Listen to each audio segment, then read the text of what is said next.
Welcome, everyone. Thank you so much for joining us for this incredible webinar all about gastric ulcers. I'm Linda Goldspink-Lord from Poseidon Animal Health, and I'm really proud to be hosting this webinar. Thank you so much for signing up and for showing up tonight. Gastric ulcers is one of those topics that just creates fear and confusion. So we're really confident with this amazing team of experts that by the end of the webinar tonight, you'll have clarity around what are gastric ulcers, how do we treat them, and then how do we prevent them. So just introducing the panel, we are so blessed to have two incredible equine vets and an equine nutritionist joining us. So we have Dr. Erin Roddy and Dr. Nimet Brown and Dr. Clair Thunes, and they will be presenting different sections of the presentation as we go. Now, we know that you'll have lots of questions, which is wonderful, and we will do our best tonight to answer them as we go, but we know there'll be more than time will allow. So what we'll do is we will then take a recording of all those questions and send them out to our experts beyond the webinar and send them all out to you. So please don't think if your question hasn't been answered tonight, it won't get answered, because tonight's all about sharing as much as we can and trying to address your concerns and your confusions about gastric ulcers. We're all horse owners, all horse lovers, and we just want the best. So again, thank you so much for turning up, and we really appreciate your time. Just one thing I also want to mention is we do have a pre-webinar poll. We'd love to know a little bit more about you so that we can always make sure we're delivering education information that is relevant to you. And also jump in the chat and tell us where you're joining us from. I'm actually joining you from Australia, whereas the rest of the panel are joining you from different parts of the United States. So we want to know where you're from.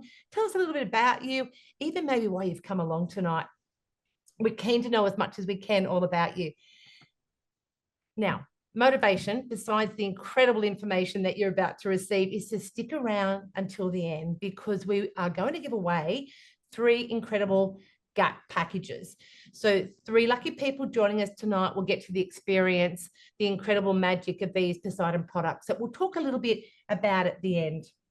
Just in terms of what we're covering, very much what I've just said, it's about understanding the different types of ulcers. What does it mean for you? Then we'll pull it all together at the end with some brilliant case studies that I know will give you hope, particularly for those of you who are caught in that cycle of constant ulcers, constant treatment, going back to where you started from, and just not really knowing where to go next. And we understand you, and we've been there. So we will share some stories that will give you hope that there can be a different way.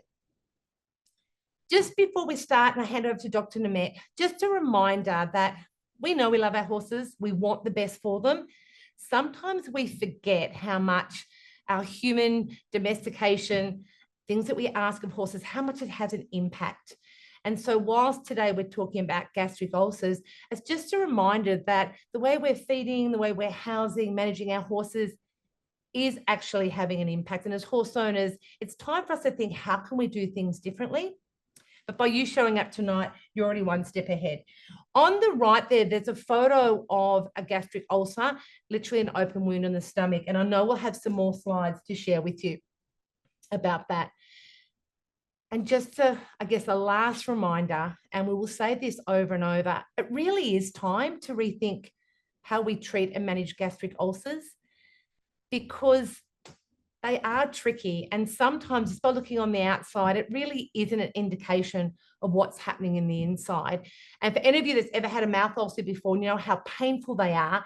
I always think, imagine pouring lemon juice over that tiny mouth ulcer all day, how painful that would be. So let's think about our horses that can have these ulcers in a stomach almost the size of a football. We ask them to keep doing the things that they do. And this slide is just a photo of a horse that had been on long-term omeprazole, yet still had a very ulcerated, painful stomach. So let's get started, and let's try and change things and absolutely rethink the way that we are looking at and managing our ulcers. So Dr. Nimet, over to you. Perfect. Thank you. Thank you so much, Linda, for that introduction to why we're here tonight.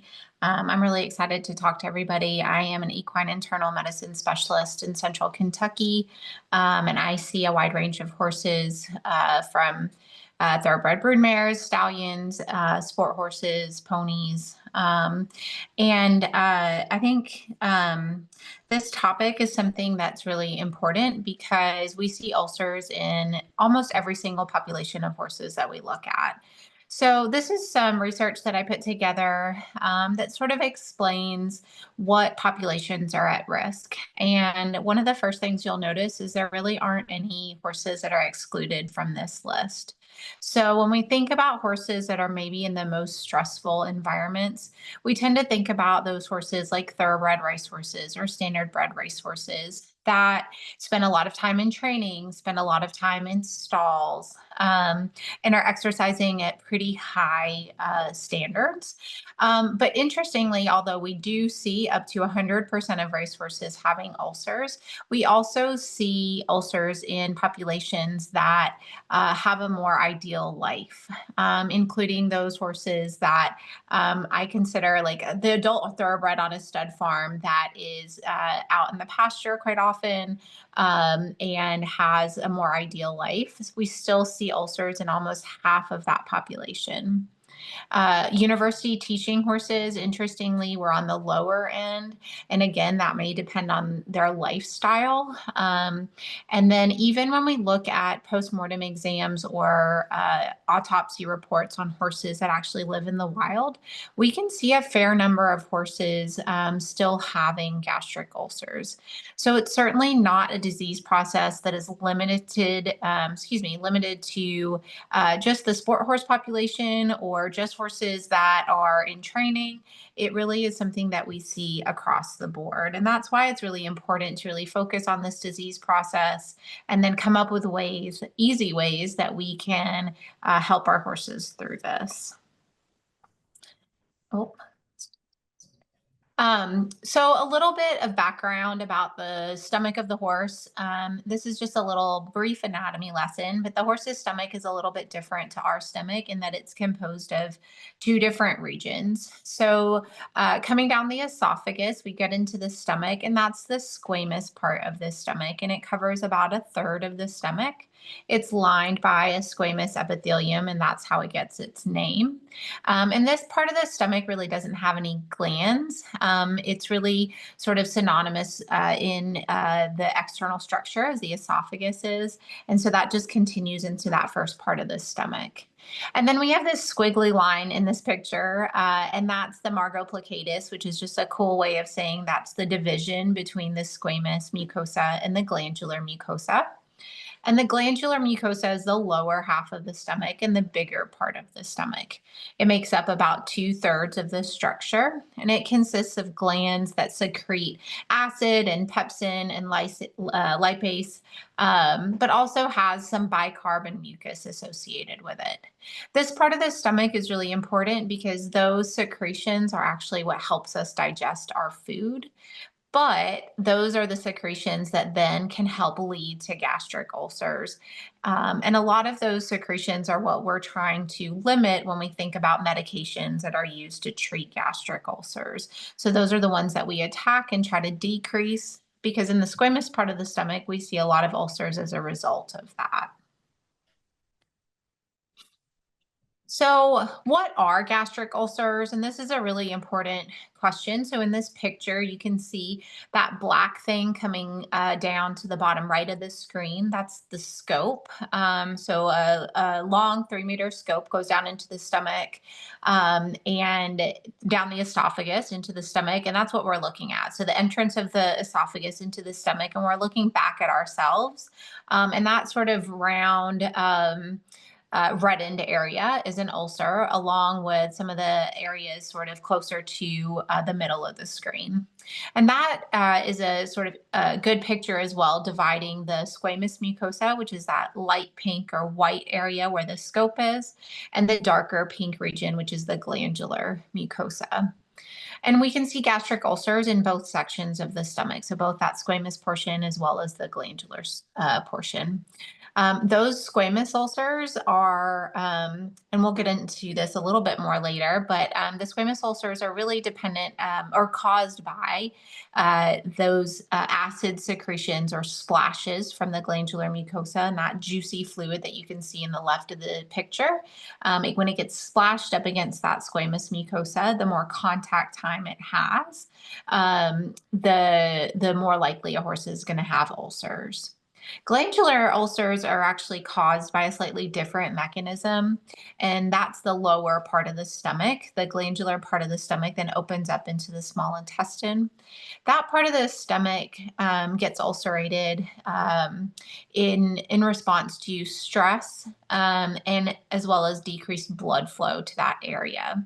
And it's really important to sort of differentiate these risk factors because it helps us understand why horses are getting ulcers in different parts of the stomach, but it also really helps us identify what treatment plans would be effective for each individual horse.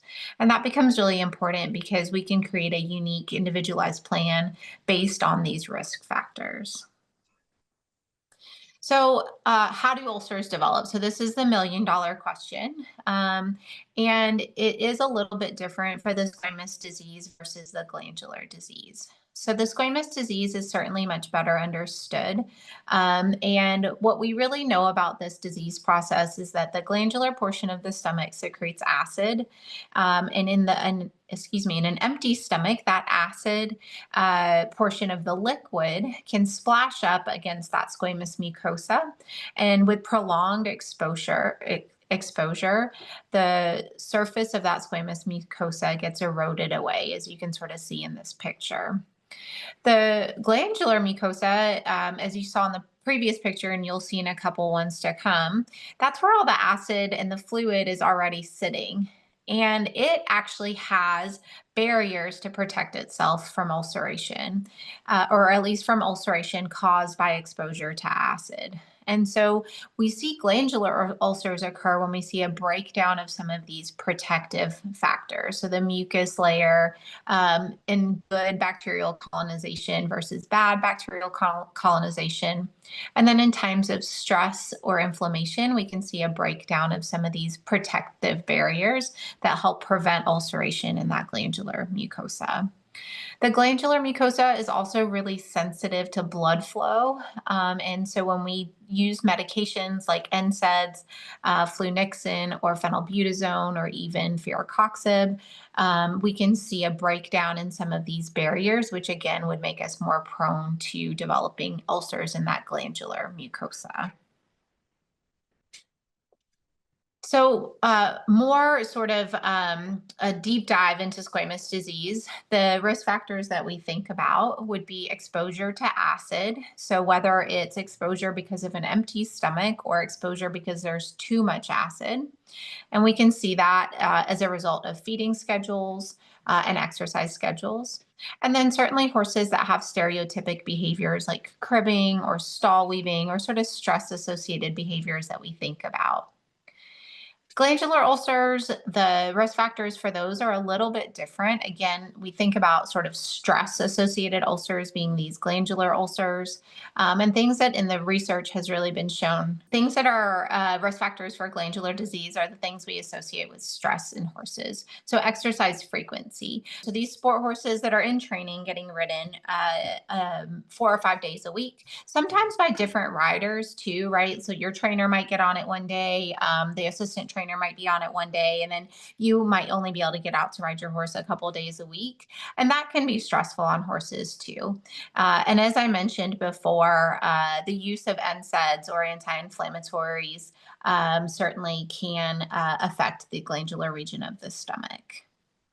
Can I just jump in and say, I love that how you've made this different, because historically, when we're looking at gastric ulcers years ago, if someone said the horse had ulcers, it was just squamous ulcers. We didn't actually know about glandular. So it was like straight away, give them a omeprazole. So things are changing. And one of the things we always say to people that contact Poseidon, if they say my horse has ulcers, we say, well, what part of the stomach? Go back and ask your vet. So you've explained that so well. So thank you. Just a reminder how important it is to really understand where the ulcers are.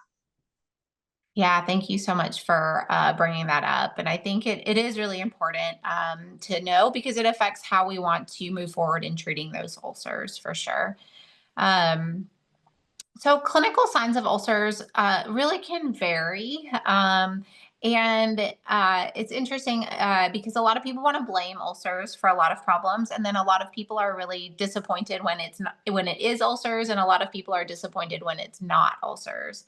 But clinical signs of this disease process can range anywhere from inappetence to severe colic, depending on the severity of disease, and sort of anywhere in between. So people really do want to blame things like poor behavior, especially when being ridden. Your horse doesn't want to move forward. Your horse kicks out at your leg.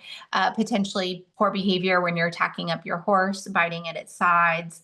Um, Poor performance. Again, a horse that maybe doesn't want to move forward, doesn't want to jump as well as it used to. A horse that's either losing weight or is really hard to keep weight on. That may be a clinical sign of ulcers. And then sometimes when we look at these ulcery horses, we see these horses that used to have a really shiny, healthy coat, and those coat characteristics have changed a little bit.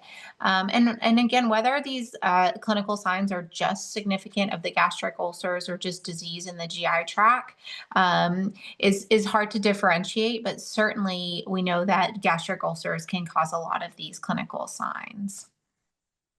So then, how do we diagnose them? And Linda brought up that earlier, that diagnosing them and really treating is really important in treating them. And so we use a scope, so a long we are really lucky to have a 3.5 meter scope, but a 3.5 meter scope that goes up the nostril, down the esophagus, and into the stomach.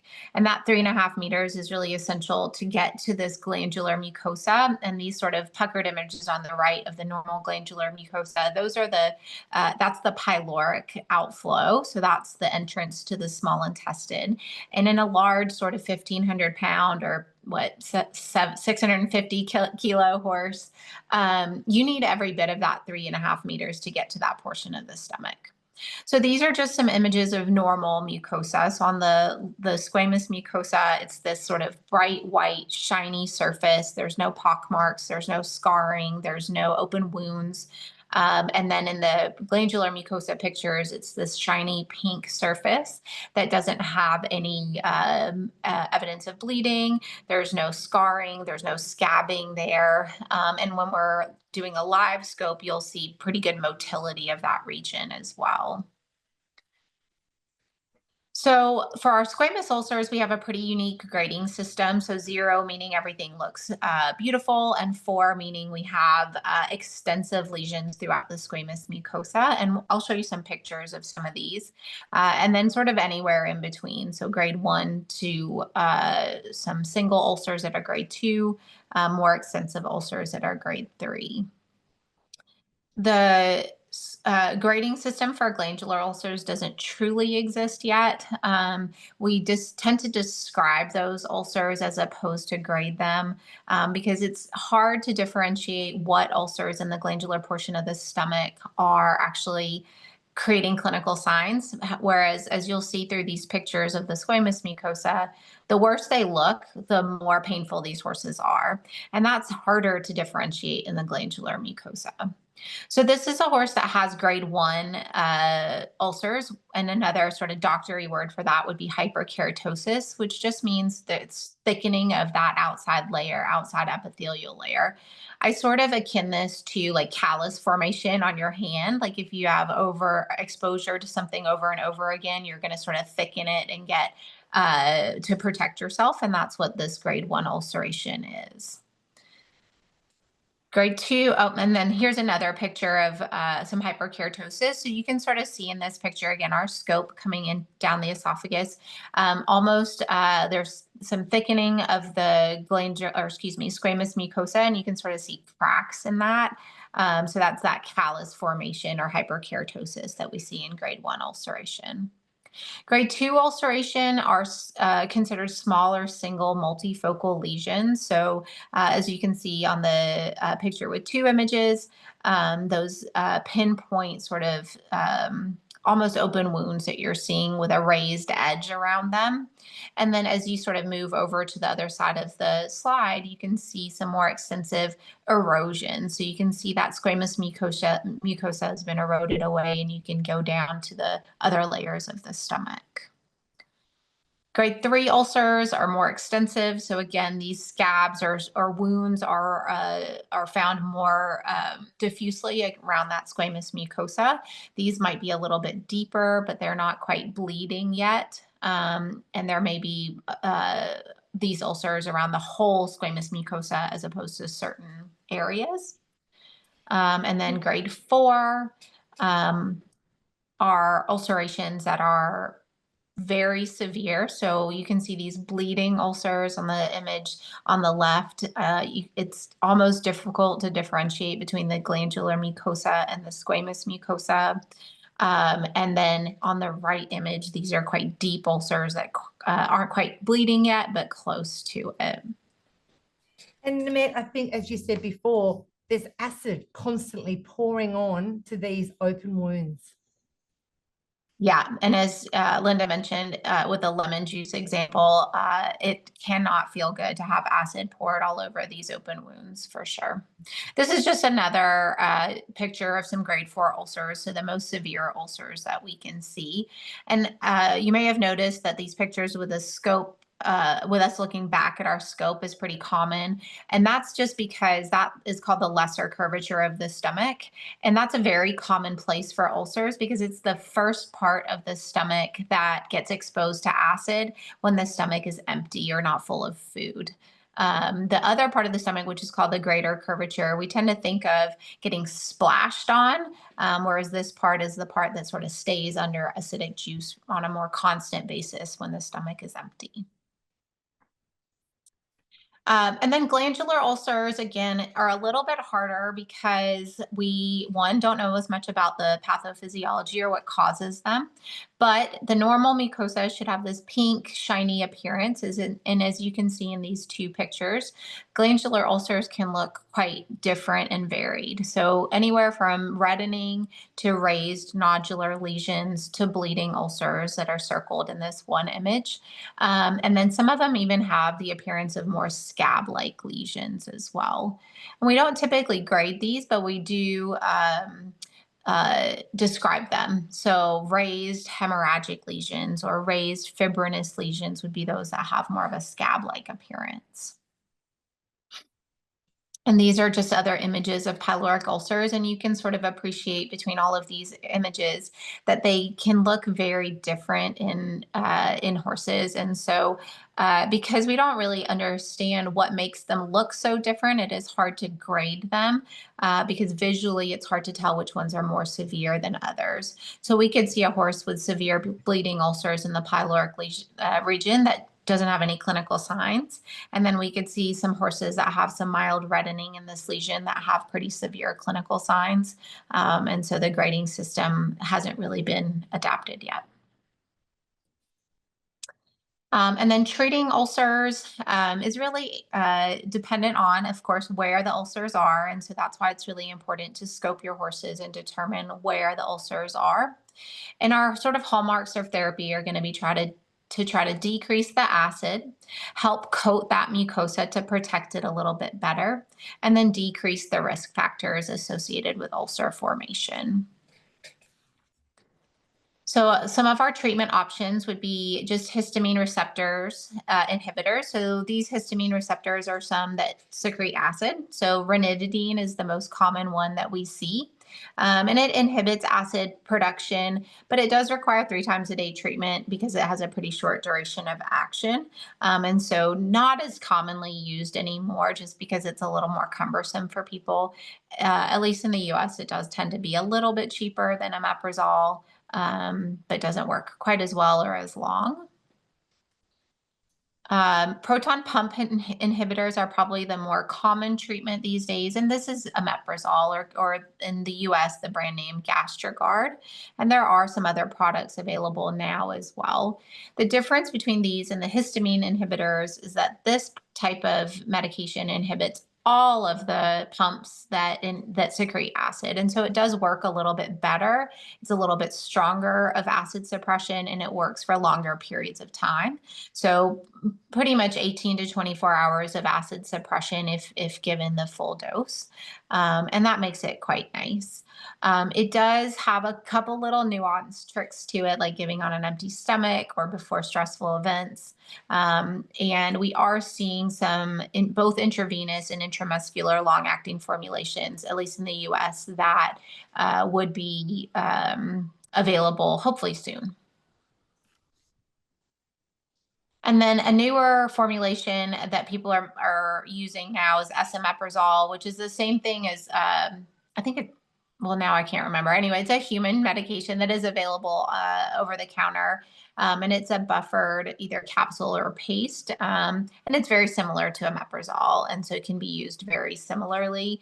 Unfortunately, about the same price, so we don't get any financial benefits from using this just yet. Along with all other medications, we do have some side effects. And so when treating ulcers, we really do want to consider these and think about, do we have to use, oh, someone said Nexium, and they are exactly right. That's esomeprazole. Thank you. The reason we think about the side effects of these is because we want to limit these, right? And that goes to treating the whole GI tract. So we can use these medications. They are mostly very safe, and the side effects that we know of are mostly studied in humans, which include acute kidney injury with long-term administration, and then loss of bone density, which both could be very important in long-term use in horses. And so if we can get off of these medications and avoid using them long-term, we would really like to try to do that. And then other medications that we use to help us would be sucralfate. It's a very common medication that we use to coat the ulcers. And it really is helpful in the initial phase of treating disease because it'll coat those sort of wounds in the stomach and make the horses feel better almost immediately, to be honest. And sometimes I test this theory by giving it to horses 30 to 45 minutes before you ride. And if the clinical signs of ulceration go away, I do find that to be really helpful information. It does have to be given quite frequently, but luckily quite inexpensive here in the US. Misoprostol is a more common medication that we use to treat glandular disease more specifically because it helps increase blood flow to that part of the stomach. And it has been shown to be actually better than just Gastrigard alone for the treatment of glandular ulcers in horses. And then certainly there are some other options, supplemental options and nutritional options that are really important and play a huge role in the treatment and maintenance or prevention of gastric ulcers. Some of the ones that I really like, at least supplement wise, would be those that include hyaluronic acid, corn oil, or those long chain unsaturated fatty acids. Thank you so much, Nimet. That was such a great explanation, and it's very clear that there are differences between the types of ulcers and also the way that we're graded. And it's just, if we think back to that earlier photo of that horse that had that really severe ulceration, yet was still out competing, and the owners had tried to do everything right. So you can see the frustrations and the challenges.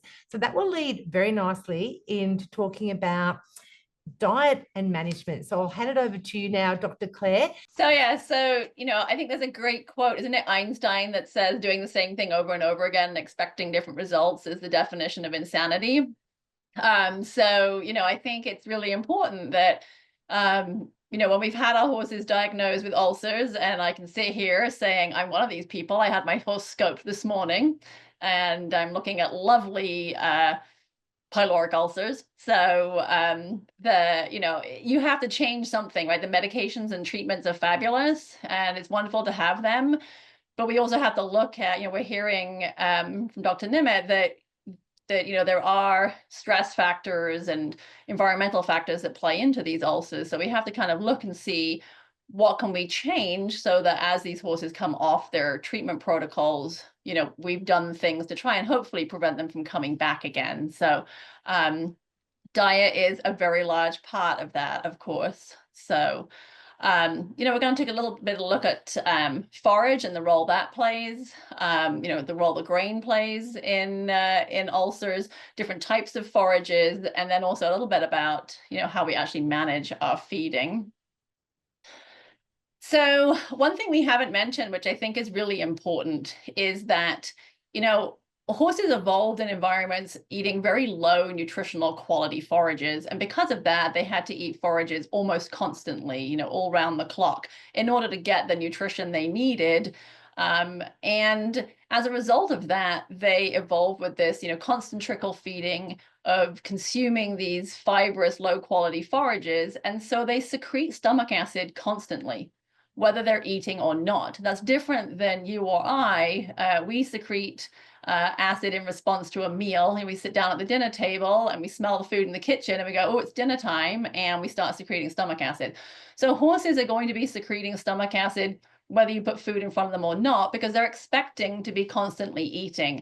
And because of them having this, very high fibrous forage-based diet, they have a large portion of the digestive tract. 60% of their digestive tract volume, the hindgut, is actually dedicated to the microbial fermentation of forage. So the foundation of every diet for every horse, no matter what it does, whether it's a mini horse or a race horse, must be forage. That's a really, really important component of the diet. So we always start with forage when we're thinking about putting diets together.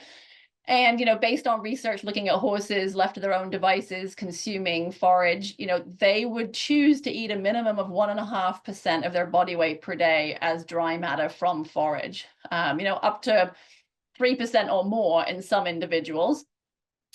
So that's sort of kind of where you may have heard people say you need to be feeding 1.5 to 2% of your horse's body weight per day as forage, and that's what that comes from. And so horses that are in limited turnout environments, low pasture environments and things, they're going to need to have additional hay because they're not necessarily going to be able to get that amount of forage from those low quality pastures. And of course, we've moved, as I think it was Linda said at the beginning, we've really taken horses out of their natural environment, this continuously eating environment, and moved towards meal feeding them.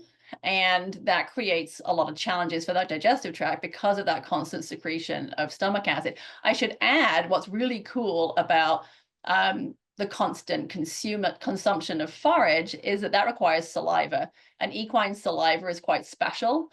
It contains quite a high percentage of sodium bicarbonate and calcium, which actually acts as a natural buffer of stomach acid. So it's a beautiful system of constant eating, constantly buffering the stomach acid that is constantly being secreted. And then we come along and we decide to meal feed our horses, and we kind of mess the whole thing up, to be quite honest. So we do want to try and provide continuous access to forage. It is important, though, as you heard Dr. Nimet say, that while we're going through the treatment protocols and giving some of these medications, especially omeprazole, it has to be given on an empty stomach. So it's tricky because we want this constant supply of forage, but while we're in the treatment period, there may be times where you do need to restrict your forage a little bit for a short, for a couple of hours, so that the stomach is empty when you give that omeprazole so that it works properly. And perhaps Dr. Nimet will share with us at some point kind of what that window actually is, like how long that has to be for the effective treatment. That's something I see in my clients, that they sometimes have missed, that they didn't understand that was actually a necessary thing. And so then their treatment isn't working as well as it should. But generally, if we're not actively giving omeprazole, we want to try and keep forage in front of our horses as much as possible. Limiting grain-based feeds in these horses that are ulcer prone especially is an important component, because the starch in our traditional grains, so the higher what we call non-structural carbohydrate grains that are higher in starch, and these actually do ferment somewhat in the stomach. There are bacteria in the stomach, and the result of that digestion, that little bit of digestion that can happen in the stomach to this starch, is something called volatile fatty acids. And as the name suggests, they are slightly acidic. And so they will help to make that stomach more acidic and kind of keep the environment more acidic for longer. So we try to lower the amount of high starch feeds fed to horses that are prone to ulcers. And, many horses don't need a lot of starch in their diets. If you're doing a lot of anaerobic exercise, then yes, some starch in the diet can be valuable because you can't burn fat anaerobically if you're working your horse anaerobically. So if you're doing, you know, very fast exercise for short periods of time, like barrel races and things, yes, there may be a need for some starch in the diet. But if that's the case, we need to be careful to feed small quantities at a time, right? So we generally say not to feed more than about 100 grams of starch per 100 kilos of body weight per meal. And that's not only important for gastric health, it's also really important for hindgut health, because all of that starch should be digested and absorbed in the small intestine. And if it's not, it'll end up in the hindgut, where it's very rapidly fermented by those bacteria in the hindgut. Those bacteria are expecting very low nutritional, you know, stemmy forages to consume. And suddenly you put a bunch of starch in there and they ferment and digest that very easily. And so you can get rapid fermentation and actually, you know, that's a whole talk unto itself, what that'll do to your hindgut, but it's not good. And horses actually, they do digest starch quite well, but what's quite interesting is that as a monogastric species, let's say another example of that would be a pig, horses actually secrete relatively little amylase compared to other monogastric animals. So pigs, for example, they secrete a lot more amylase. That's the enzyme that helps break down starch than horses do. So while horses can break down starch, they don't do it as well as some of the other monogastric species that we typically feed a lot of high starch grain to, right? Think about pigs and chickens. We feed them a lot of starch. They actually deal with that pretty well because they you know, proportionally secrete a lot more amylase. Horses don't do such a good job of doing that. So we need to feed any starch we do feed in very small quantities, small meals. And ideally, if your horse doesn't need starch, we want to try and pull that out. And you can still rely on carbohydrates for calories if you want, but you can get those carbohydrates from more fibrous sources like beet pulp, copra meal, soybean hulls. Those are going to be fermented in the hindgut, and it's a whole different digestion process. So the type of hay you feed can make a difference too. So alfalfa is a really interesting type of hay. It's a legume, and as a legume, it generally has much higher calcium content and a much higher protein content than our grass hays do. And there was some really interesting research that was done at Texas A&M that actually looked at the difference between feeding Bermuda hay and alfalfa hay in horses, you know, and looking at ulceration. And they did find that you know, the alfalfa hay was a better buffer than the Bermuda hay. And so the recommendation that came out of that research study was to feed, you know, at least a small amount of alfalfa each day to horses that are prone to ulcers, or if you're wanting to buffer and try and prevent ulcers. There's kind of a sweet spot because it is so high in protein. I'm personally not a big fan of straight alfalfa diets because that's a lot of protein and a lot of extra calcium. And I feel like the sweet spot is around 25 to 30% of the horse's total forage intake per day as alfalfa. And then you get the benefit of that buffering capacity of the calcium and the protein without kind of overdoing it. Now, alfalfa is probably, there's more myths about alfalfa in equine nutrition, I think, than probably anything else, right? And again, a whole talk on that. But you know, I understand that people worry about, you know, it's higher in calories per pound than grass hay. You know, my horse is overweight. I'm trying to cut calories, what have you. Or, you know, there are some nice chopped versions of alfalfa that you could feed, you know, 2 to 4 pounds per day if you're trying to minimize the amount of alfalfa. There are some, you know, alfalfa cubes is a way around that potentially too. If you want to feed smaller amounts, you know, if you want to feed, say, less than 6 pounds of alfalfa per day, which generally is less than a flake, and it gets kind of tricky to get people to feed that accurately. So doing the cubes or chopped hay. Alfalfa pellets are okay, but one of the things that we haven't talked about yet that's really important about forage is that forage makes what's called a fiber mat in the stomach. And so if you remember back to Dr. Nimet's picture and that wiggly line called the margo plicatus, we really want the acid to stay below that. And remember that the horse is eating constantly. Its stomach is never that full because it's eating all the time, little and often, and it's coming in and then leaving in the stomach. But it's nearly all fiber, and that fiber forms a mat. that floats on top of the stomach acid, and actually is mixed in with the stomach acid. But I like to think of it like a natural fiber doormat that's sort of like floating on the top of the stomach acid.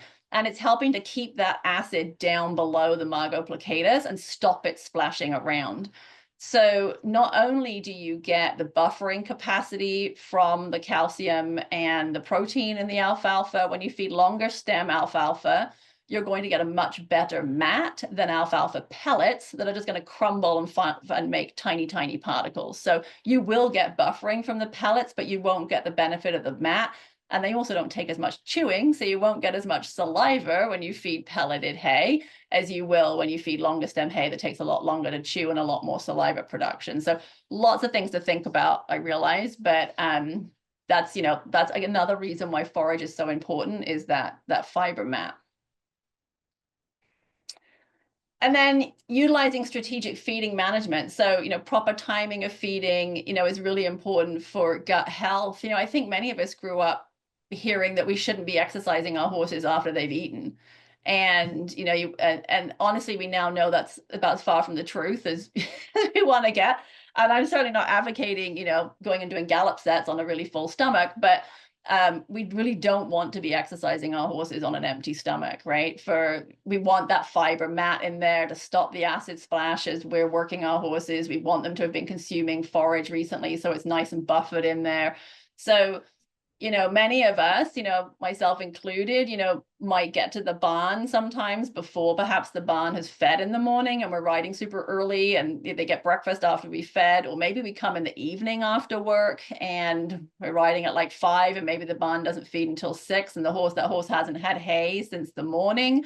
That stomach is going to be super acidic and doesn't have that fiber mat. And it's really a recipe for disaster, because that acid is going to splash around so much more while we're working that horse with that empty stomach. So keeping forage in there, having some in there before you ride, again, those chopped forages are great, big double handful or whatever while you're grooming them, or putting a hay net in front of them while you're grooming them and tacking them up. So they've got forage, that fiber mat. And then there are the marine-derived calcium sources that we know use, and you see that in feeds a lot. You see that in supplements a lot. That's an extremely good buffer. It buffers a little better and more quickly than the alfalfa, but of course, you're not going to get the chewing and you're not going to get the fiber mat. But that's something else you can do just before you feed, and you're tacking up and what have you as well. So, feeding your horses according to the work they're doing and the type of work they're doing, really sitting down and thinking, is my horse really doing the type of work that requires starch in the diet or not? Many horses end up, probably the biggest mistake I see people make is they feed their hay and then it's like 1 or 2 pounds of a performance feed or a senior feed. And, honestly, they'd be better off with a ration balancer in that hay, and they don't need any of that higher starch feed in their diet at all. The horse is not doing that kind of work. So sitting down and kind of taking an inventory of, what your horse does for a living and how you're feeding it can be really important as well.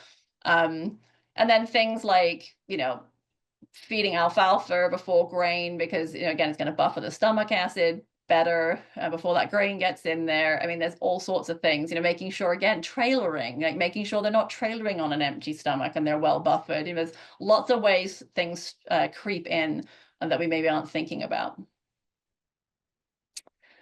So a quick overview, adjusting your forage, contemplating, what kind of grains you could perhaps change to, or whether you're feeding appropriate grains for your horse and the type of work they're doing, what kind of supplements might you be able to feed that might help, weighing your feed too.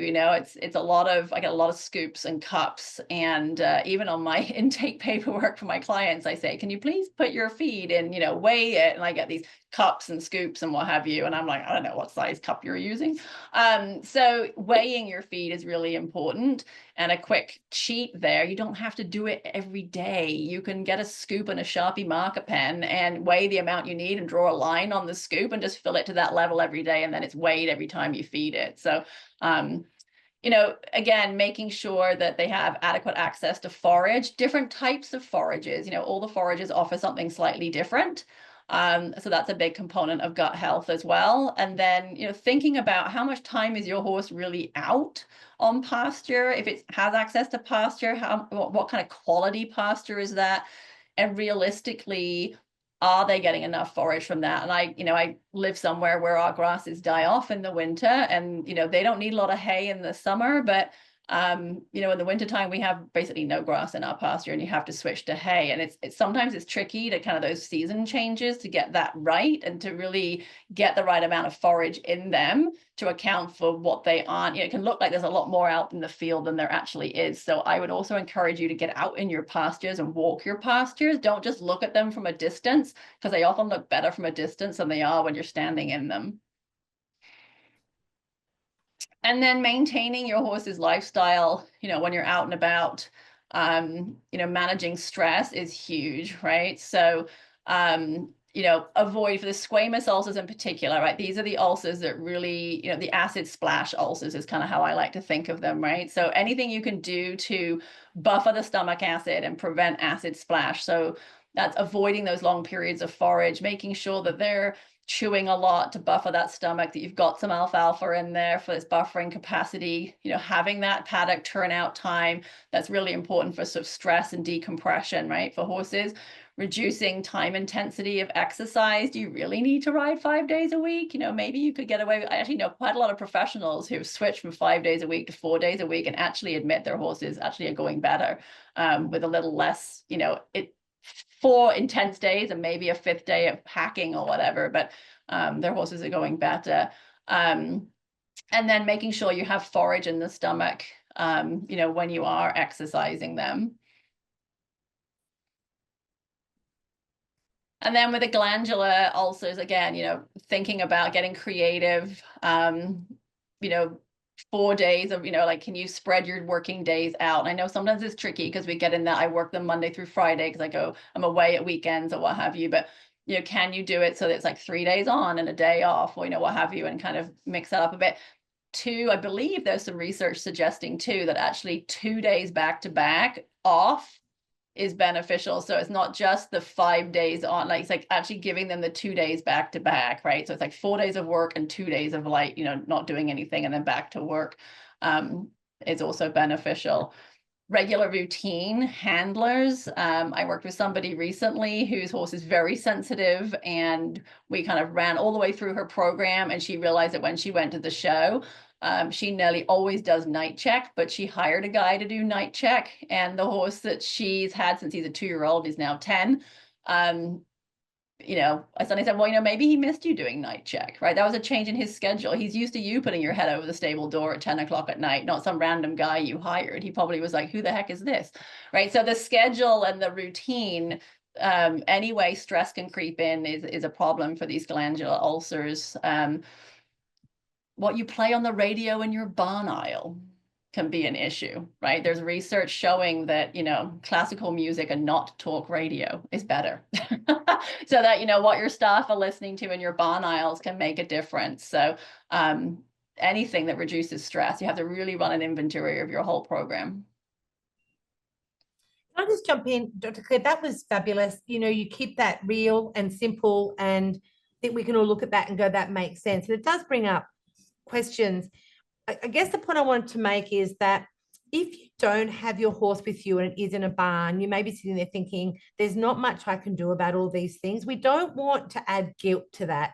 What we're saying is control the things that you can control. And that will lead us on to this next section, because we find that if we can build up the capacity of the whole gut, and even though we're not talking about the hind gut, but the microbes there, that in general, if you can build up the capacity, our horses tend to be able to cope with these stresses better. But we understand we can't do everything perfectly, but make the changes that you can make, and then always understand that there will be stress. How do we manage it? I think, Dr. Clair gave a really great example. That horse owner can now say, well, she'll do the checks at night because that was a stressor for a horse. So thank you so much for that section. And now I'm going to hand over to Dr. Erin Roddy. I've had the pleasure of working with Erin for a long time, even before she came to Poseidon, and she is a wealth of knowledge around equine gut health, and she shares all our passion about doing things differently. So Erin, I'll hand over to you. Thanks, Linda, and thanks, Dr. Clair and Dr. Nimet. I think you've done a really good job of explaining to people what the problems are and then some ways that we can address that. One of the points we wanted to clear up, which I think is a little bit timely, is Dr. Claire sort of mentioned to me on the side that sometimes people get confused about the difference between hindgut ulcers and glandular ulcers. Some vets will refer to the glandular portion of the stomach as the hind part of the stomach, leading owners to think that their horse has hindgut ulcers when they're diagnosed with glandular or pyloric ulcers. That's not actually the hindgut. The glandular portion of the stomach and the pylorus are still part of the stomach, which is the foregut. However, I feel in a lot of the research is starting to show, particularly in glandular ulcers, obviously all of these organs are connected. It's not as if the stomach exists on its own and then the small intestine is on its own and then the hindgut is on its own. They're all connected to each other. The food all passes through and the bacterial populations are connected. So often, particularly in glandular ulcer horses, improving hindgut health or whole gut health helps to improve the glandular ulcers where medication might not. And as Linda was saying, with a lot of our modern sport horses, we can't remove all of the stressors, whether those are lifestyle stressors or the stressors of exercise, or simply stressors that are inherited in that horse, in their disposition or their breeding. All of those things stack up and they can cause the horse's the physiology to fail when the stressors stack up. So this is where, you know, in our opinion, gut health supplements can come into play. And that's really when we are doing the best that we can with the diet, we're doing the best that we can with supplements. Maybe we've dealt with medication and it isn't working, or we simply want to prevent going down the road of medication again. With a lot of these ulcer problems, they seem to be cyclical. And I think that's because, as we've said over and over again, there are stressors that you cannot remove. Horses competing, horses training, even just living in busy barns. Maybe you can't control the music. Maybe you can't control how often the horse is fed. Maybe you have limitations in your access to the types of forages that we've talked about or the types of pasture that we've talked about. Maybe your horse just does a very high stress job for a living. Supplements can help us bridge those gaps when we've really exhausted all our options. Or some horses are just more predisposed to gut pathology. I see a lot of horses that come in and they are, as Dr. Nimet talked about, our retired thoroughbreds. They're out in herds on beautiful grass pasture, theoretically living, you know, a pretty idyllic life, not doing any work or any training, and they still have ulcers. So there is something about the modern horse that can be predisposed to these problems, and we can't always get rid of it with medication, diet, or management. And that's where using strategic scientific supplements can come in and help us a little bit. So what we're going to do next, we're happy to move the slides along, Linda. Thank you, Vanna. is I'm going to give you guys a case study because I think it's always a little bit easier. Certainly, I know when I was in vet school, if they taught us with a case, I always remembered it, where if it was just words on the screen, sometimes it didn't stick so well. But I think we're all here because we're horse lovers and we relate to a horse. So this is a real life horse. This is Centurio, aka Chi-Chi, and he's an 18-year-old warm blood gelding. He is a beautiful horse owned by an equally beautiful lady. Chi-Chi started to present with some bad behavior, and he has a bit of a history of stressors coming into his life late in life. He was diagnosed with glandular and squamous ulcers, and he sort of got stuck in this cycle of treatment that I see a lot in sport horses, of using omeprazole, using misoprostol, using sucralfate in different combinations, sometimes more effectively than others. Chi-Chi had a couple of different owners over his story and was in a couple of different barns. But even when the medication was used perfectly, which we've discussed, you know, is difficult to do with the timing of an empty stomach and then feeding one medication and then trying to feed alfalfa, then trying to feed grain and trying to feed different medications multiple times a day. Even doing that, you know, at the gold standard, what we found with Chi-Chi is that whenever we would finish a course of medication, the ulcers would come back after a period of time and his behavior would come back. So when I was introduced into Chi-Chi's life, the goal for his owner was that she wanted to improve his health and performance consistently. She felt like she was on a bit of a roller coaster where things would improve and then go back down again and improve and go back down again.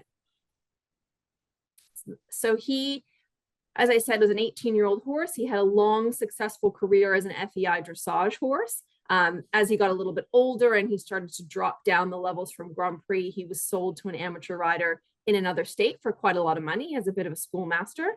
Unfortunately, you know, looking back on it now, we would say that the stressors of moving to another state, changing diets, changing barns, changing riders and trainers. Chi-Chi also developed a soft tissue injury, which I find I see a lot in sport horses when we change surfaces quickly, or we change riders quickly, we change training programs, probably farrier, all of those things. That required some box rest for rehab and also medication. All of these stressors led up to Chi-Chi developing these behavioral issues. He started to not want to go forward. He became incredibly spooky. He was girthy, and he started to rear. His owner did the right thing, and they said, you know, this is, sorry, Linda, just go back one slide for me. Sorry. That's okay. His owner did the right thing, and they sort of said, look, this isn't Chi-Chi. You know, he's been a good guy his whole life, and now he's not being such a good guy. There must be something wrong with him. Took him to a very astute vet who scoped him and diagnosed him with these glandular and squamous ulcers. They treated him with omeprazole and misoprostol. When they finished the course of treatment, he went a period of time, the behavior returned, scoped again, ulcers were back, did another round. On the second round, they were able to see some improvement on the scope and also saw some improvement in the behavior. Unfortunately, by that point, this owner, who's not the owner in the picture, but the previous owner, had become afraid of Chi-Chi. She didn't like the rearing behavior. She wasn't really confident to continue to deal with that. So Chi-Chi was sent to Florida to a trainer for resale. After about 4 months in the trainer's barn, so again, we have a new barn, a new rider, new diet, all the things, right? All of the stressors, Chi-Chi's symptoms returned. At that point, he was sold to a new amateur owner who is Chris, who's in the photos, and she paid much less money for Chi-Chi than what he was originally sold for. And she was sort of interested in taking a gamble on the horse to see if she could get him right. She did extensive diet and management changes with Chi-Chi. She brought in a PhD nutritionist, which I always recommend to people. You know, one of my favorite interactive things to do is to ask the room to raise their hand whose horse has an equine vet. Most people raise their hand. And then I ask them whose horse has an equine nutritionist. And I get very little hand raising. And I think it's like putting the wrong gas in your car. If your horse is not getting fed the right things, it will not go, it will not perform the way you want it to. And diet and management is complicated. So if you can get access to someone who this is their job to do this for you, it really can make a huge difference, particularly when you're trying to compete or perform at a higher level, or if your horse has some management or gut issues. So Chris had done all that. She brought in a PhD nutritionist. She'd made management changes. Chi-Chi got as much turnout as possible in Florida. She brought in another horse as a companion for him. She included alfalfa. She was doing all the things, and she was still finding herself going round and round. The new veterinarian started to work with omeprazole and sucralfate rather than the misoprostol, and they went 3 rounds of medication, and every time they stopped the medication, after a period of time, the behavior would come back, the symptoms would come back. At this point, this is when I entered the picture and I met Chris, and we talked about Chi-Chi and how frustrated she was, and really her love of the horse and her belief that he was in pain.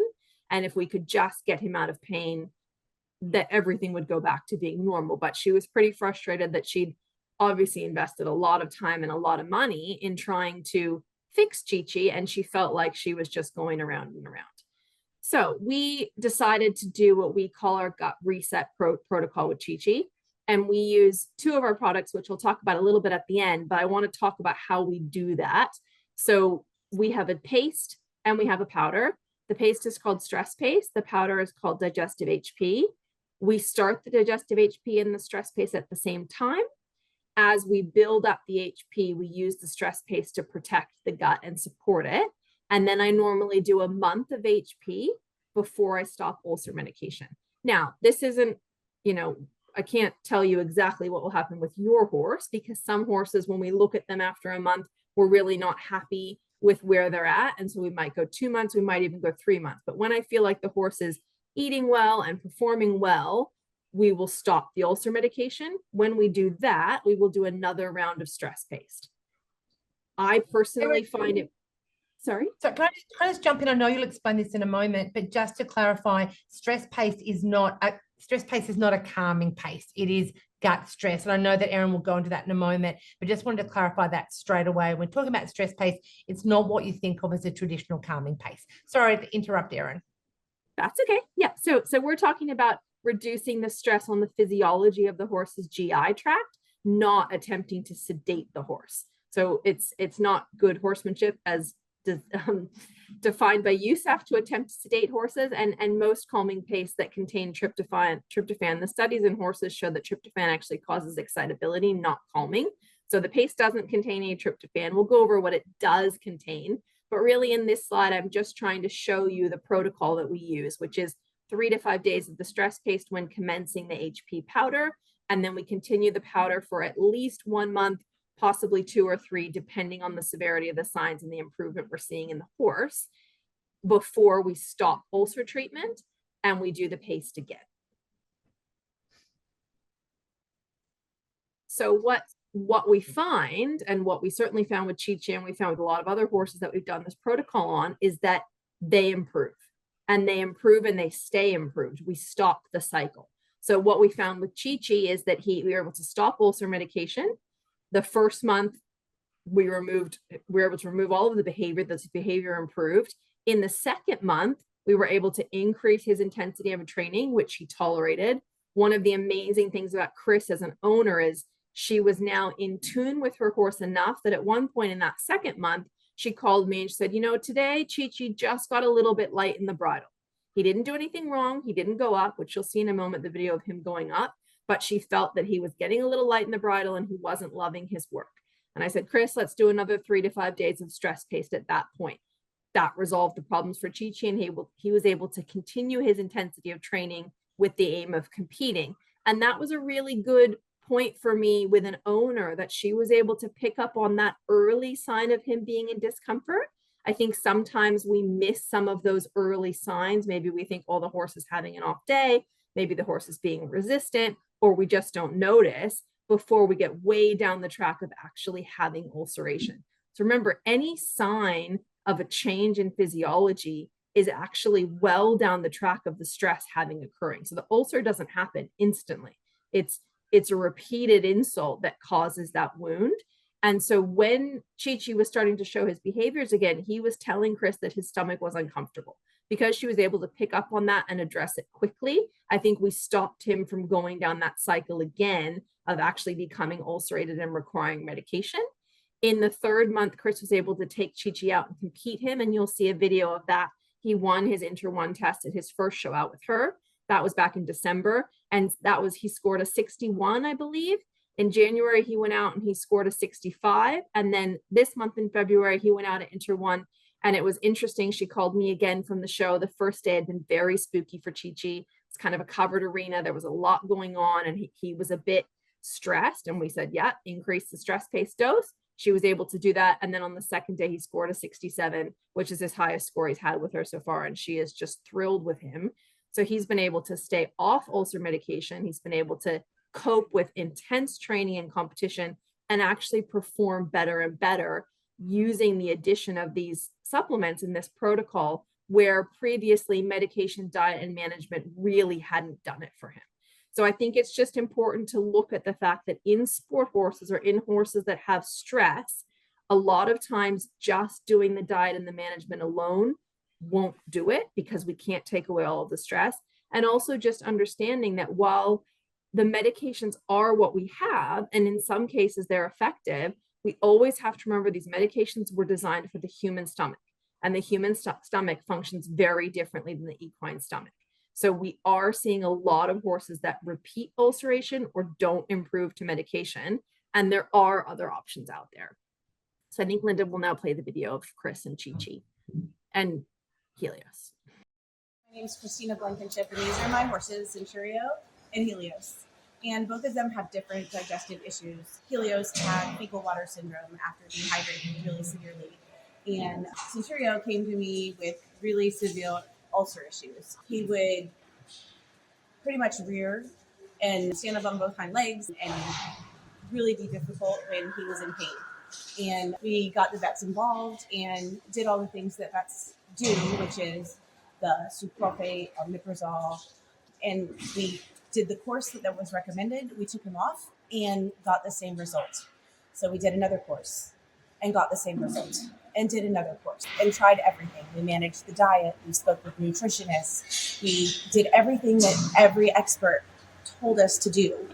And my horse was still in pain. And this is him today.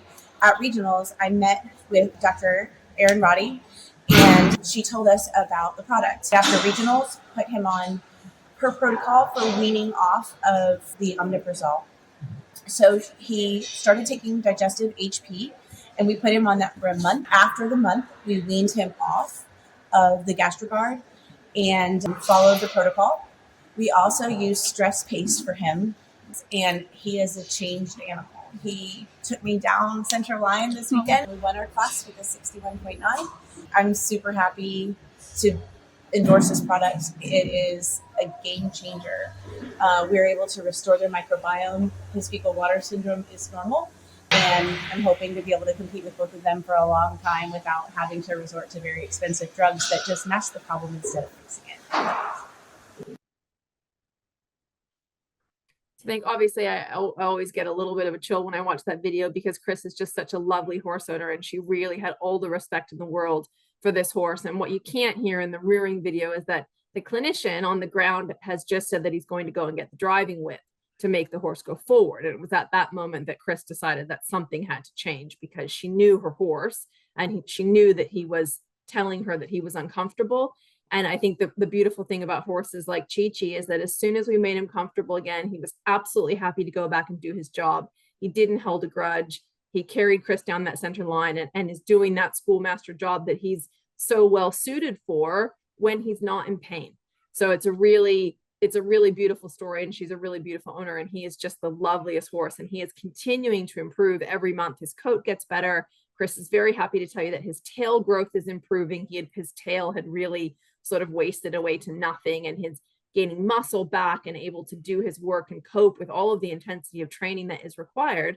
Particularly, I know a lot of you are professionals that have joined us or are amateurs. You know, when we as riders are learning our job, we often have to ask these horses to perform the same movements over and over and over again, or practice more, because we are trying to learn. And I think we need to take that stress into account, of the stress that us making mistakes or asking the horse to repeat because we are trying to learn, that does play a role in their stress and what they have to cope with. And I think that certainly played a role in Chi-Chi's stress. And I think, Erin, this case study is, and we have others like this, but this is why we do what we do at Poseidon Animal Health. It's about changing horses' lives. We're horse owners, and we've had the same frustrations and challenges, and our horses give us so much. So we love being able to share the education, bring to you the best way to make the changes, and then bring these supplements that we're really proud of. So that case study hopefully gives some of you, I'm noticing in the comments, people are saying, it sounds like my horse. I hope this gives you hope.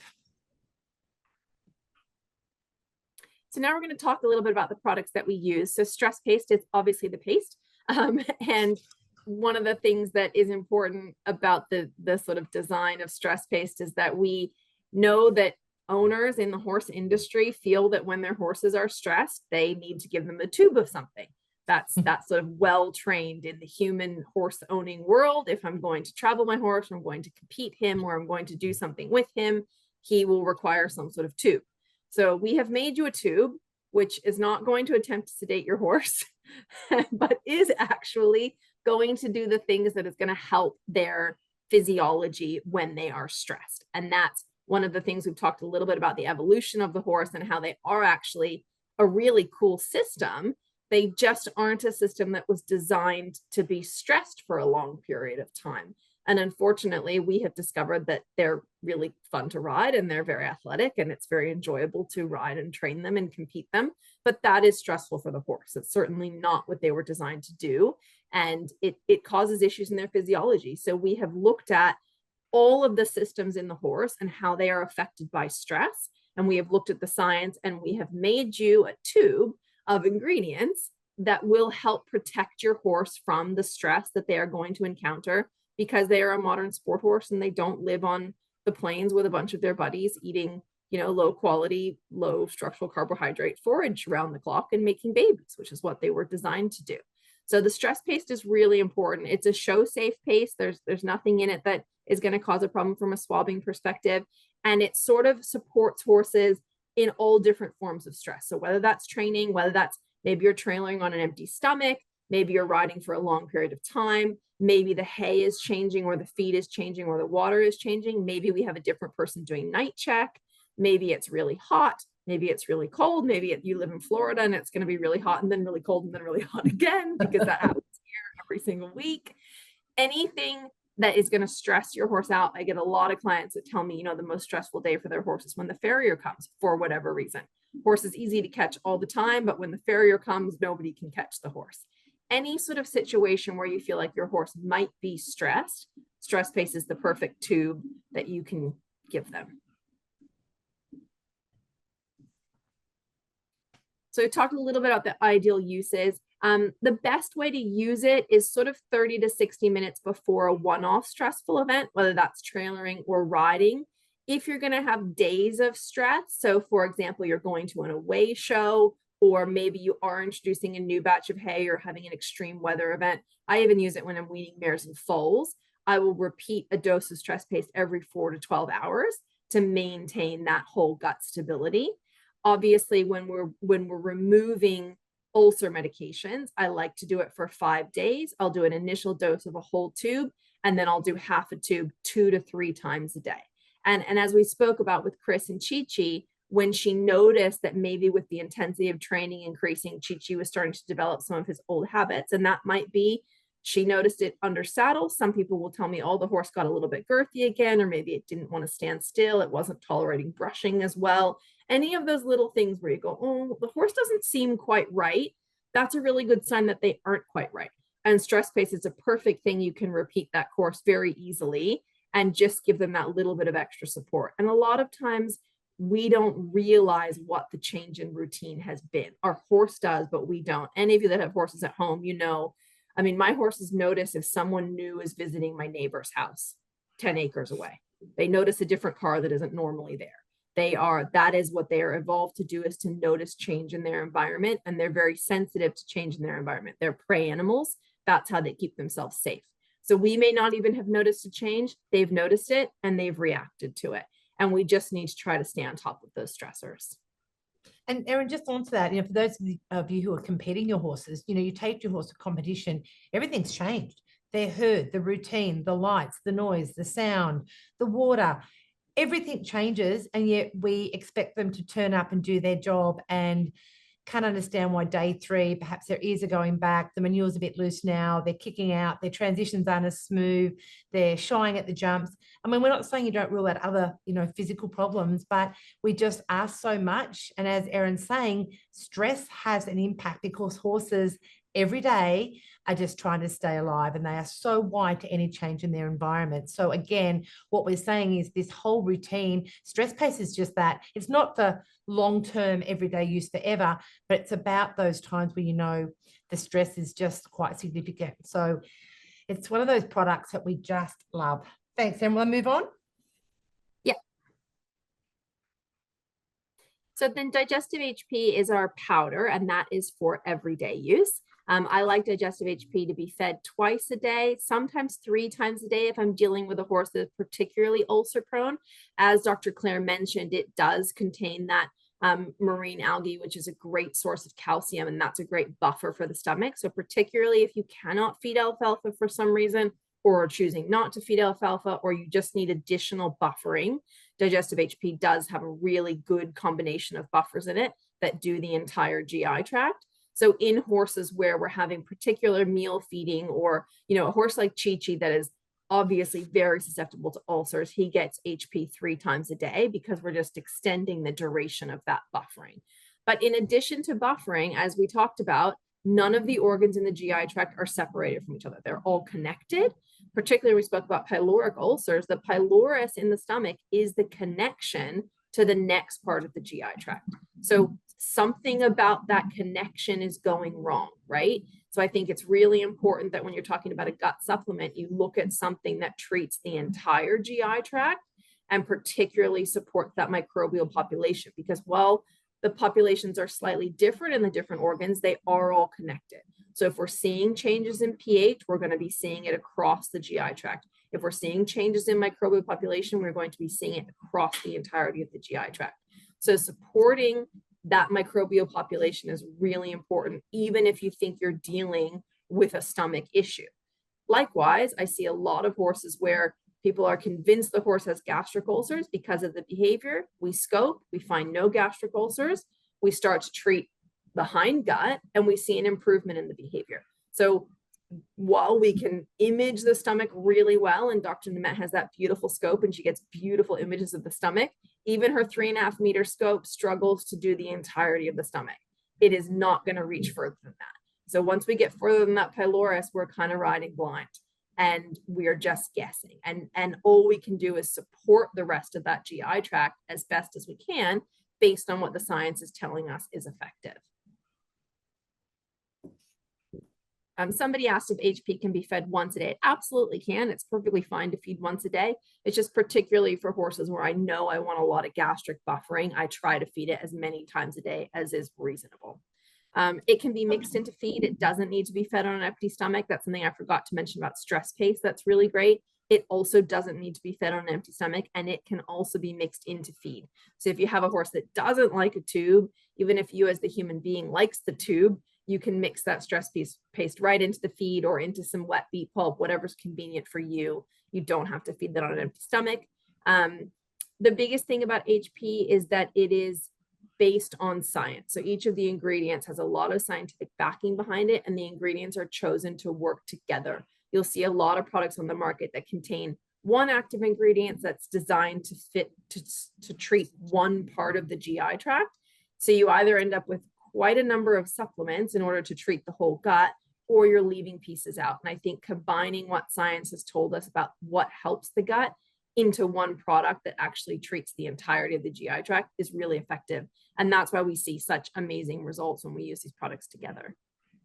Dr. Erin, somebody's asked a question about probiotics. Would you be able to talk about why we don't have probiotics and a little bit about how HP is different to other gut supplements on the market, which you've sort of already touched on, but if you could build on that, please. Sure. Yeah. So probiotics are obviously live microorganisms that we are intending to repopulate the hind gut with.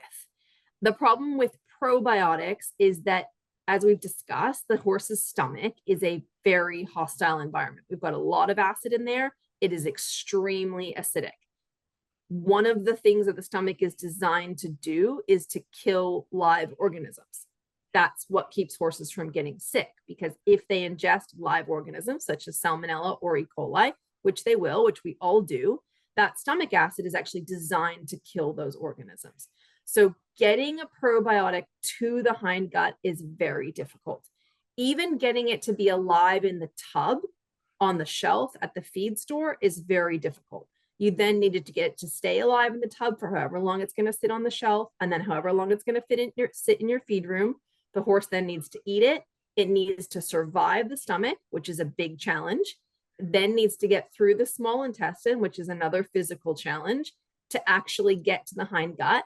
And then we need it in significant numbers, so greater than 50 billion CFU, to actually make a change in the microbial population.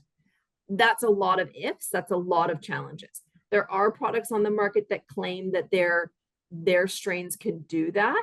And I certainly think if I'm dealing with a foal with diarrhea and we are talking about life and death and we need to get some live microbes in there to help that foal stay alive, that is when I would think about reaching to a probiotic, and that's going to be for a short period of time. But in an adult horse, what I really want to do is try to encourage the diversity and the robustness of the microbiome that they have. And the best way to do that is with diversity of forage, like Dr. Clair mentioned. So until we get a little further along with horses in terms of research into probiotics, in terms of research of the effect, and we have a few more strains that we can actually deliver live, I don't think it's the most effective way to support the microbiome's diversity and robustness, which is the goal. So what we've included are prebiotics, which is actually food for the microbes, and then postbiotics, which are the metabolites that the good bacteria actually make. So it sort of improves their environment. So I like to think of these good bacteria as kind of hanging out in this pool, And the prebiotics are the food they like to eat, and the postbiotics are kind of the pool water that they're happy to swim around in. And the more that we feed diversity of fiber, like Dr. Clair was talking about, and the more that we feed those bugs with the prebiotics and make them happy with the postbiotics, we actually improve the microbiome for that individual horse, rather than trying to introduce an artificial strain, which may not be beneficial for that individual horse's microbiome and may be difficult to deliver. And actually, most of my clients that feed probiotics tell me they didn't notice a difference, or their horse got worse. And that tells me that that strain wasn't working for that horse. So sorry, that was a long answer to a short question, but I think it's I want to important. make sure I do it completely. Erin, do you want to move on to the another case study, or? Yeah, so we might just quickly talk about Archie. I'll do Archie very quickly. He has a similar history to Chi-Chi, in that he had many years of ulcer issues and behavioral issues.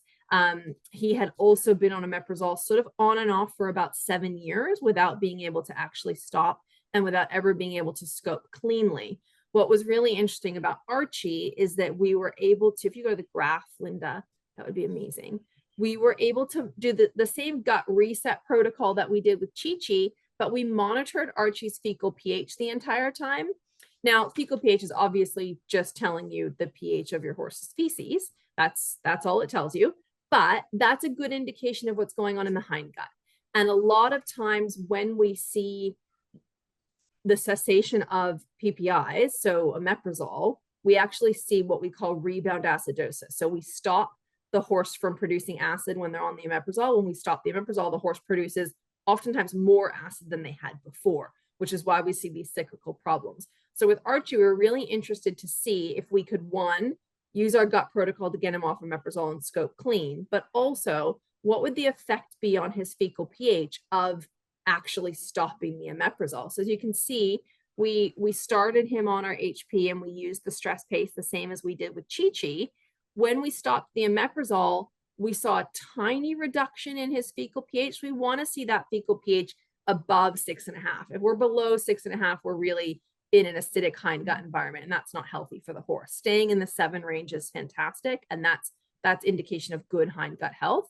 So when we stopped omeprazole, we saw a tiny dip in Archie's fecal pH, which is expected because we're going to see a little bit of an acid rebound effect. But the HP and the stress pace were able to manage that acid rebound, and he stayed in the fecal pH range of 7. And then Archie actually was involved in a trailering accident. That's what happened on April 20th, which would be very stressful for him. He was never a good traveler. And so being in a trailer accident would be very stressful. And his fecal pH stayed the same. So that's showing us that actually he has a very healthy hindgut. And we were able to stop ulcer treatment with him and get clean scopes on him, all using this protocol. And, you know, fecal pH is one of those things people get really excited about. For me, it's just part of the picture. But people that do it actually really notice as their horse's fecal pH changes, their behavior changes. So it is one of those things that you can monitor quite easily at home, and it can start to tell you early signs of having challenges. And it can certainly be a component of an indication of gut health. So I just like, we like to look at that with Archie. And I think when we can get owners that involved in their horse's recovery, that's really fun. And he had the same outcome as Chi-Chi, that he was able to stop ulcer medication and go back to training and competing, which is really exciting for him and for his owner.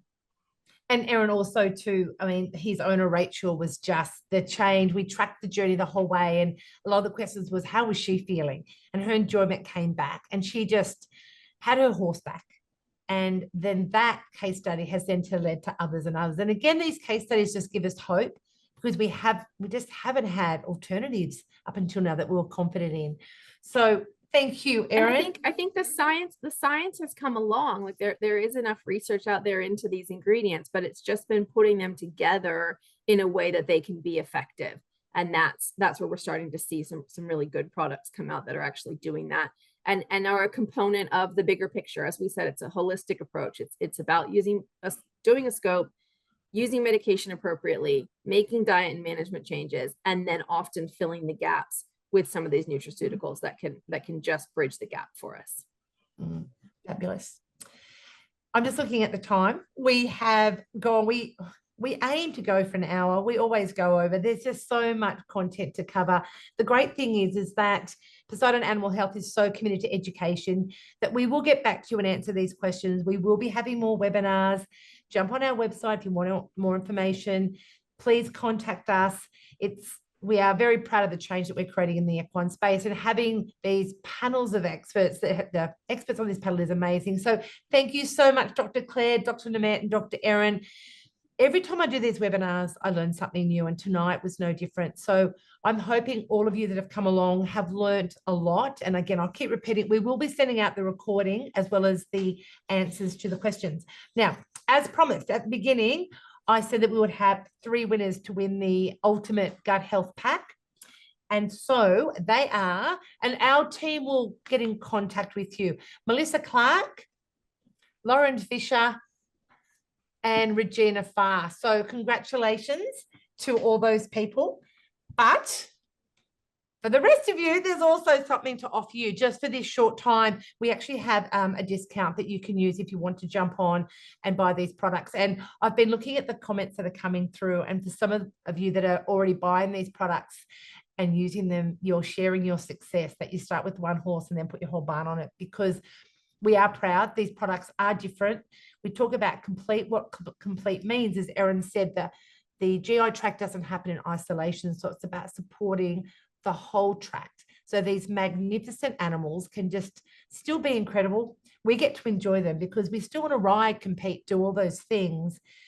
But like us, it's hard to be happy and playful and competitive when you're in pain. So, that's our mission, to change things through education and deliver supplements that do have the science behind them, and that we deliver information that is correct, because even though social media is fabulous, there is so much misinformation out there. At least tonight, you know that you've heard from world-leading experts about what is correct and what isn't correct. So thank you so much, everyone. There is a post-webinar poll. Would love to hear feedback. Love to know what else would you like to know more about. We enjoy doing the webinars, and it's pretty amazing to think that here we are from all over the world getting together to talk about something that we're all very passionate about. So again, thank you to the team that joined us tonight. Thank you to the team at Poseidon who have organised this incredible webinar. And thank you for taking time out of your schedule and staying with us so long tonight to join us and learn more about gastric ulcers. Thanks again, everyone.